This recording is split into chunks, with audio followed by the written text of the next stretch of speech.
The latest obsession among movie fans is guessing the ending to the upcoming film Knives Out. However, a shocking twist revealed in the previous installment of the franchise, Glass Onion, may provide clues on what we can expect. This video will explore how this twist could foreshadow Knives Out 3 and make predictions about what parts of it may play out in the upcoming sequel. First up, how successful was Rian Johnson's sequel, Glass Onion: A Knives Out Mystery, directed by Rian Johnson, was the most popular new release at the Thanksgiving box office, at least among adults. However, Netflix executives would only permit the sequel to be scheduled for 1 week in fewer than 700 North American theaters. Remember that Ted Sarandos had made it evident that Netflix members, not theatergoers, are his main priority. Glass Onion made between $12.7 million and $13 million domestically over the 5-day holiday, according to seasoned Hollywood studio officials who are in constant contact with theater owners. The streamer does not disclose box office grosses. In comparison, only Marvel Studios' Black Panther: Wakanda Forever, $64 million, and Disney Animation's Strange World, $18.5 million, have performed better. To put things in context, The Fabelmans, an Oscar candidate from Steven Spielberg, brought in $3.1 million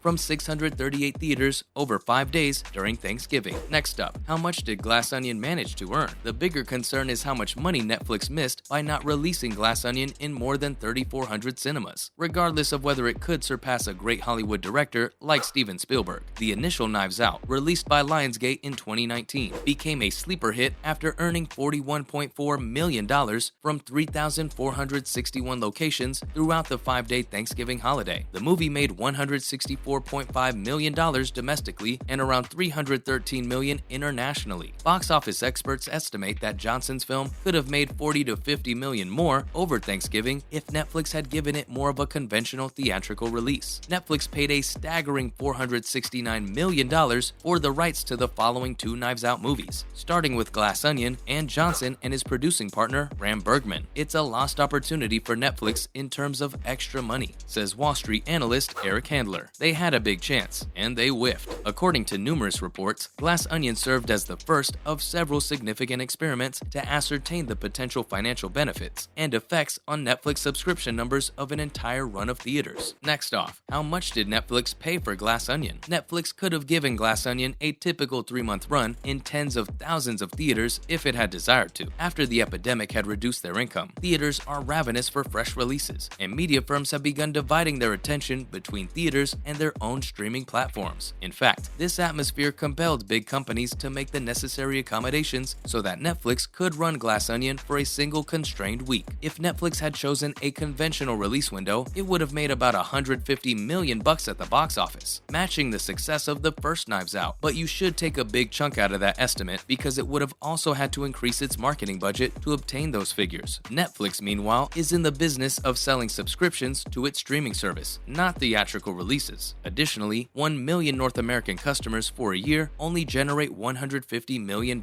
in revenue. When Sorkin asked if Netflix would ever consider a wider release of a film, Hastings said, "We use this as a promotional technique so that more people watch it on Netflix." Next up, what do Glass Onion stars reveal about how they learned Knives Out 2 Killer Identity? Stars of Glass Onion: A Knives Out Mystery, Madeline Klein, and Jessica Henwick discuss how the ensemble discovered the identity of the murderer. The sequel, which is currently available on Netflix, sees Daniel Craig reprise his significant role as Detective Benoit Blanc, and Rian Johnson returns as writer and director. Glass Onion: A Knives Out Mystery, which boasts an entirely new cast, has exceeded expectations, with reviews praising it for being funnier and more outrageous than the 2019 original. Johnson intends to produce at least one more sequel after the sequel, which has already received praise throughout the next award season and received 2 Golden Globe nominations. Henwick and Klein discussed their discovery of the killer in Glass Onion: A Knives Out Mystery in an interview with comicbook.com. According to them, Johnson dislikes keeping the cast in the dark. Therefore, the actor's scripts included all the surprises from the conclusion of the Knives Out sequel. Henwick compared Johnson's direction of Knives Out to her previous projects, the majority shrouded in secrecy, and described Johnson as an actor's director. Next off, what is the key difference between Glass Onion and the original Knives Out? Using a meta murder within a murder narrative device in Glass Onion distinguishes it from the original Knives Out. Glass Onion invites Benoit Blanc, played by Daniel Craig, to participate in what initially appears to be a harmless parlor game, rather than portraying him as a regular detective. By taking this method, Glass Onion can play on established detective stereotypes, upsetting audience expectations while also drastically altering Blanc's role, making him a passive participant rather than a proactive driving force in the plot. Glass Onion can honor Knives Out's method by telling a gripping crime thriller while subtly mocking the genre. Any Knives Out sequel had to do more than simply reproduce the original setup. Even though Knives Out and Glass Onion offered an intriguing twist on more conventional detective stories, retreading the same ground after successfully bending the traditional domestic murder premise made famous by authors like Agatha Christie could result in understandable allegations of repetition. Knives Out 2 therefore found itself in the odd situation of trying to maintain the satirical tone of the original movie while simultaneously coming up with a brand new technique to mock the genre. Next up, why is the Glass Onion important? Does Knives Out 2 trailer give us a hint? Knives Out 2's first Glass Onion, a Knives Out mystery trailer, may have finally clarified the significance of the Glass Onion. Knives Out sequel, Glass Onion, a Knives Out mystery, will make its Netflix debut on December 23, 2022. Detective Benoit Blanc's adventures will continue in the next murder mystery film. The rest of the ensemble cast will change for the new mystery, leaving only Blanc as a recurring figure. Knives Out 2 will follow tech billionaire Miles Braun and his buddies as they investigate a murder on his private Greek island rather than concentrating on a single family. The term Glass Onion had only an ephemeral meaning before the Glass Onion, a Knives Out mystery video was released. The true Glass Onion may have been finally revealed in the trailer. The Knives Out 2 teaser briefly displayed Braun's mansion. The entire structure looked stunning, but the large glass dome stood out. Knives Out 2's teaser did not give the dome a name, although it was undoubtedly the Glass Onion. Next off, how soon will Knives Out 3 be released? We'll have to wait a while before the next Knives Out debut, because Glass Onion only just arrived on Netflix. The first movie was released in theaters in the fall of 2019. Glass Onion followed that same year, following the streamer's purchase of the rights to the following two Knives Out movies. Fortunately, Johnson has stated that he intends to begin writing his third whodunit in the upcoming year. Honestly, over the past couple of months, the most exciting creative thing to me right now is that third movie, he told Deadline, adding, "I think I'm going to hop right into it, not because of a contractual obligation, but that's the shiny object I find my nose pointed toward right now. It's the idea of figuring out how it can be completely different from this one and the first one." Next up, who will appear in Knives Out 3 as new cast members? The Knives Out movies have true ensemble casts, so the best part of the wait for the third movie will be speculating on which actors might appear. Considering that we can't have a Knives Out mystery without Benoit Blanc, Daniel Craig has stated that he will be joining the cast for the upcoming movie. In an interview with Variety, a Logan Lucky actor said, "If Johnson keeps writing them, I'll keep doing them. That's what makes it easy then. He's such a wonderful writer that it's there on the page for me to do." We've probably said our goodbyes to the remainder of the Glass Onion cast, as director Rian Johnson has stated that he wants to make each movie unique. Hugh Grant, who previously appeared as Blanc's roommate, might make another appearance. Additionally, there's a potential that the detective will eventually need Martha, Ana de Armas, or Helen, Janelle Monáe, for a mission. Cross your fingers. Next up, Knives Out 3 plot. What will it be about? Knives Out 3's plot has not been fully revealed as of this writing, although Johnson has many ideas. "I've got a moleskin notebook that I carry everywhere, and I'm constantly putting stuff down in it. The first 80% of the process for me is scribbling in notebooks and structuring it all out. I'm trying to get ahead," he told Deadline. According to Johnson, he wants to dig deeper into the world of mystery. It's tough because it's not an expansive genre. It's not like there are thousands of classics, like film noir, where it feels like an unlimited amount of stuff to draw from. He explained, "There's been plenty of different Agatha Christie adaptations over the years, and those are always fun to dig into. But in terms of actual innovative stuff in the genre, you do find yourself coming back to the same titles." He added, given that Glass Onion exposed Benoit Blanc's relationship with a character played by Hugh Grant, the director is particularly interested in delving into Benoit Blanc's sexuality. Speaking to Above the Line, Johnson said, "If you watch the movie, I think it's made explicit. In terms of exploring it, I mean, maybe. But with these movies, I mean, they're not really about the detective's sexuality. While we don't know much about the details of what might play out in the sequel, we can speculate that the impact of this twist could make for plenty of action, surprise, and intrigue." Have you watched Knives Out 2 yet? And what was your favorite character in the series? Make sure to let us know your thoughts down below. And with that, that's a wrap for this video. Don't forget to like and share the video, subscribe to the channel, and hit the notification bell for more content like this. Thanks for watching, and we'll see you next time.